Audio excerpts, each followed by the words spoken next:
జై శ్రీమన్నారాయణ. సుబ్రహ్మణ్యేశ్వరుడు స్టోరీ చిన్నగా షేర్ చేసుకుంటాను.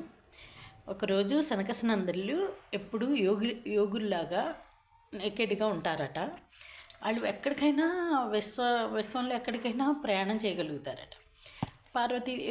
శివుడి వాళ్ళ ఇంటికి వచ్చారంట, శివ పరమాత్మ ఇంటికి వస్తే అక్కడ సుబ్రహ్మణ్యేశ్వరుడు ఉండి పక్క వీళ్ళకేమీ బట్టలు లేవు అని నవ్వాడంట. నవ్వితే పార్వతీదేవి అందంట, తప్పు నాన్న, అలా నవ్వకూడదు, వాళ్ళు ఋషులు యోగులు, వాళ్ళకి సిగ్గు బిడియం అలాంటివి ఉండవు, శరీర స్థితిలో ఉండరు, వాళ్ళు ఆత్మస్థితిలో ఉంటారు అని చెప్పిందంట. చెప్తే సారీ అమ్మ, మరి నాకు తెలియదు కదా, అందుకే నవ్వాను.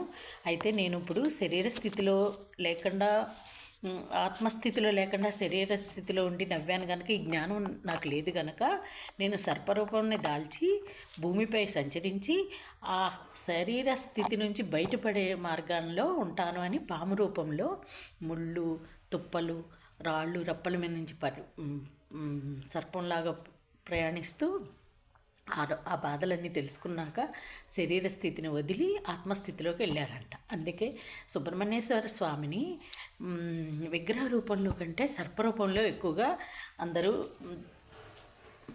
పూజిస్తూ ఉంటారు. తల్లి కూడా సరే, రియలైజేషన్ అనేది అవసరం ప్రతి ఒక్కరికైనా.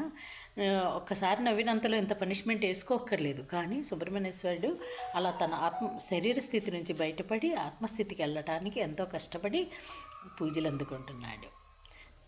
జై శ్రీమన్నారాయణ.